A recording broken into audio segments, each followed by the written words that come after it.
नमस्कार, स्वागत है आपका यूके हमारी लाइव में। मैं हूं प्रेम। अक्सर जो लोग देहरादून में रहते हैं वो यहाँ गांधी पार्क के आसपास से गुजरते होंगे, कई बार वो दिन में यहाँ से गुजरते होंगे, पर किसी ने यहाँ पे नोटिस नहीं करा होगा कि पीछे जो मेरे एक महिला बैठी जो कुरकुरे चिप्स बेचती हैं, ये दरअसल एक भारतीय पैरा इंटरनेशनल पिस्टल शूटर हैं जिन्होंने अब तक 24 गोल्ड मेडल, 8 सिल्वर मेडल और 3 ब्रोंज मेडल जीते हैं। दरअसल आप देख सकते हैं जिन्होंने इतने इंटरनेशनल और नेशनल लेवल पे इतना सब कुछ करा है भारत देश के लिए, उत्तराखंड के लिए, लेकिन फिर भी आज यहाँ पर बैठी हैं। क्या रीज़न हो सकता है? ये पहली इंटरनेशनल पिस्टल शूटर महिला हैं भारत देश की जो 2005 से शूटिंग कर रही हैं, लेकिन आज इनकी ऐसी हालत देख के थोड़ा अचंभा सा होता है कि ये यहाँ पे भारत के लिए इतनी उपलब्धियाँ कराने के बाद भी यहाँ पर कैसे बैठी हैं। तो चलिए ज़रा चल के इनसे कुछ बात करते हैं। हाँ, 7 मार्च को मिले थे। 7 मार्च को माननीय माँ बहन जी गवर्नर साहब उनसे मिले। वहाँ पर भी हमें 8 महीने लग गए उनको ईमेल करते करते कि हमें मिलना है। पता नहीं कैसे वहाँ जो हमें मिलवाने वाले अंदर उन्होंने कैसे हमें टाइम दिया, वो भी किसी को टाइम दिया तो तब हमें मिले हैं। आप ये लगा लीजिए, गवर्नर साहब ने हमें 20 मिनट का टाइम दिया, सारी बातें सुनी, बहुत अच्छे से सुनी और कहते क्या प्रॉब्लम है। हमने कहा ये फाइल इसकी वित्त में है। उन्होंने कहा कोई बात नहीं, आप मुझे डॉक्यूमेंट्स दे दो। डॉक्यूमेंट्स मैंने 4:30 बजे पहुंचा दिए उनके पास। सुबह मिलने गए थे, 11 बजे का टाइम था। देखिए कितने, आपको मैं बात बताती जो हमारे साथ हो रहा है। माननीय महामहिम जी ने जब वहाँ पर 2 दिन बाद जसपाल राणा जो शूटिंग रेंज वाले हैं वो और उनकी वाइफ और नारायण सिंह राणा जी मिलने गए।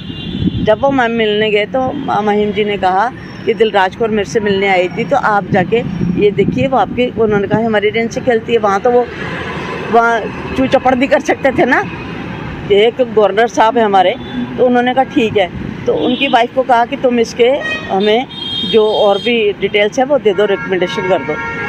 आप ये लगा लो 7 के बाद में 12 तारीख है, आरुषि ने फ़ोन किया इसे, जसपाल की वाइफ ने, कि दिलराज ऐसे तुम गवर्नर साहब से मिलने गए थे, पेपर से मुझे दे दो। हमने कहा दे तो दिए, चलो तुम्हें भी दे देते हैं। यहाँ रोहित प्रजापति है जो कि हमारा रेंज का मैनेजर है, उसको मैंने बुलाया। मैं कहा बेटा मेरे तो तब स्वेलिंग हो रखी थी, बहुत चोट लगी थी, मैं वॉकिंग स्टिक से चल रही थी। मैं कहा मेरे पास इतने पैसे नहीं कि मैं यहाँ से कैब करके वहाँ जाऊँ और आऊँ। और ऋषि ने कहा हम दे देंगे। मैं कहा मैं नहीं आ सकती, दिलराज दिल्ली है और यहाँ से अगर मैं बस में भी गई तो प्रेमनगर से आकर मैं कहाँ पैदल धक्के खाऊंगी। तो कहते ठीक है। रोहित प्रजापति वहाँ लेकर चला गया। मैंने आरुषि को कहा फाइल मिल गई, कहते मुझे नहीं मिली। मैं कहा मिल चुकी है, मैं तुम्हें उसकी व्हाट्सएप कर देती हूँ, मैं सारे उसे व्हाट्सएप कर दूँगी, वो मेरे पास रिकॉर्ड है। आज कितनी तारीख होगी बेटा? 2 तारीख हो गई। एक व्हाट्सएप मैसेज तुम कोई को पता नहीं चलता? क्यों नहीं पढ़ के वो मेल ही तो कर नहीं सकती? कर सकती थी ना, एक रिकमेंडेशन मेल करनी थी, क्यों नहीं करा उन्होंने? क्यों नहीं चाहते वो लोग हमारे बारे? अब इन बातों को आप कंक्लूजन निकालो ना, ये क्यों नहीं चाह रहे? माने मुख्यमंत्री जी हमें बिठाए ना, हम खुद जाने को तैयार है। किसी जब हम टाइम मांग रहे हैं तो माने मुख्य जो बीच में टाइम लेने वाले क्यों नहीं दे रहे? औरों को दे रहे, मुझे क्यों नहीं दे रहे? जो लोग मुझे आगे कहते हैं माननीय मुख्यमंत्री से मिलके आए, ये नंबर लो, फ़ोन करो, करती हूँ, कहते अभी टाइम नहीं। उनको क्यों से टाइम? मेरे साथ ही उन्होंने फ़ोन किया, मैंने किया, उनको टाइम दिया, मुझे क्यों नहीं दिया? या तो नेपोटिज्म है, सीधी बात है, नेपोटिज्म है, कास्टिज्म। हालांकि नहीं मैं मानती थी, मैं राज्य आंदोलनकारी, मैंने अपनी नौकरी छोड़ी हुई है, वो भी तो मेरी बेटी को दे दो। 5-5 कोटे इसके पास, कुछ तो दो। तो फिर मैं कैसे? मैंने तो इस बातों को नहीं मानना है, क्योंकि मैं एक अकेली, मैं बड़े फख्र से कहती हूँ कि मैं एक अकेली सिख कौम को लीड किया और मैंने लाठीचार्ज में घायल हुई हूँ। उसके बाद मुझे सिर्फ 5,000 पेंशन मिलती है, जो कि इस महीने भी नहीं आई अभी तक। उसका तो कुछ इसको बेटी को दो। हमने इसलिए नहीं करा था अपने उत्तराखंड के लिए कि हमें कुछ पैसा मिले। जब सब कुछ अब उसके बाद तुमने निकाला सेवाएं देने के लिए, तो मेरी बेटी को दे दो। माननीय महामहिम जी की भी नहीं चलती, इसका मतलब यहाँ पर हाई कोर्ट की भी सुन रहे हैं लोग। हाई कोर्ट की किसकी सुनेंगे? मैं मोदी जी के घर से उनकी बेटी या कुछ हूँ तो नहीं, मैं मेयर साहब की तो नहीं हूँ, मेरी बेटी मेयर साहब की कोई रिश्तेदार नहीं, कोई मामा या चाचा ताऊ नहीं है, मेरे कोई मंत्री चाचा ताऊ नहीं है, तो किसकी फिर सुनेंगे? अभी विधानसभा में इतनी नौकरी निकली, क्यों नहीं दे रही इनको?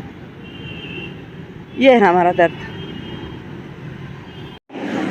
जैसा कि आपने दिलराज कौर जी की बात सुनी, उनकी माता जी की बात सुनी, सरकार इनके लिए कुछ भी नहीं कर रही है। जैसा कि इन्होंने कहा कि इनको एक सरकारी जॉब की आवश्यकता है, ये भीख नहीं मांग रही है, अपना हक मांग रही हैं, अपने दिव्यांग कोटे की तरफ से मांग रही हैं इन्होंने, जबकि भारतवर्ष के लिए और साथ ही उत्तराखंड के लिए कई मेडल जीते हैं। इसीलिए इनका कहना है कि उत्तराखंड सरकार को इनके लिए कुछ करना चाहिए। उसी से जैसे कि धामी सरकार जी ने इनसे मिलने के लिए कहा था, लेकिन अब तक मिले नहीं है। सेम मैं वही कहना चाहूँगा सरकार से, धामी जी से कहना चाहूँगा मैं कि धामी जी इनको आपको समय दीजिए, इनकी पीड़ा सुनिए, इनकी बात सुनिए, जैसा भी ये कहती है एक बार आप ज़रा इनको गौर करिए, ज़रा ध्यान दीजिए। ये उत्तराखंड के लिए ही मेडल ला रहे हैं, किसी और चीज़ के लिए मेडल लेके नहीं आ रही हैं, इतना आपको ध्यान देना चाहिए। नमस्कार, नमस्ते।